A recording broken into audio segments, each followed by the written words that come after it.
Describe how to mitigate against device-related threats. We've learned that devices can be threat vectors for cybercriminals who want to gain access to or control of data to cause harm. But what can we do to protect ourselves? Mitigation measures. There are different ways to protect devices and data. Let's look at a few of the common ones. Device hardening. Encryption. Limit application device access. Device hardening. Device hardening is how you minimize the possibility of having device vulnerabilities that can be exploited. You can use the following methods. Make sure devices have the latest security updates. Turn off any unused devices. Enable security features supported through the device operating system. Require PIN or biometrics such as facial recognition to access devices. Many modern operating systems have capabilities that support device hardening. For example, users can enable automatic operating system updates to help protect against known vulnerabilities and ensure continued availability of the device. Updates also support security features such as virus and threat protection and firewall functionality. These features are easily enabled and can help keep your connected device secure to maintain the confidentiality and integrity of accessible data. Encryption. Encryption is a process that turns information on the device into unintelligible data.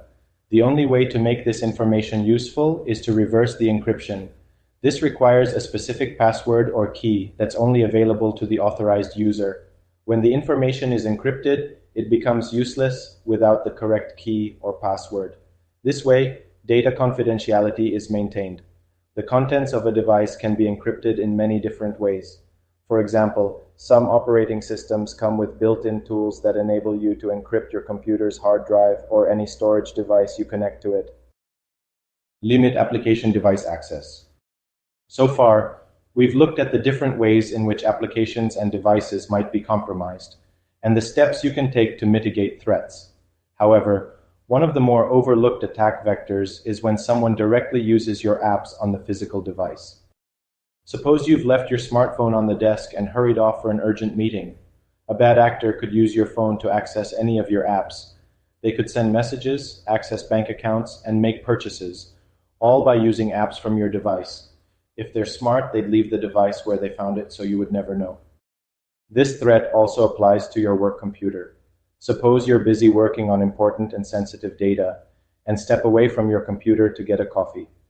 A criminal could now use the unsecured computer to look up secret or sensitive data, or download it to a USB drive. In these two cases, everything the bad actor does will be logged and tracked in your name. There's little chance that the bad actor's actions will be traced back to them, and you'll have to deal with the fallout and cleanup.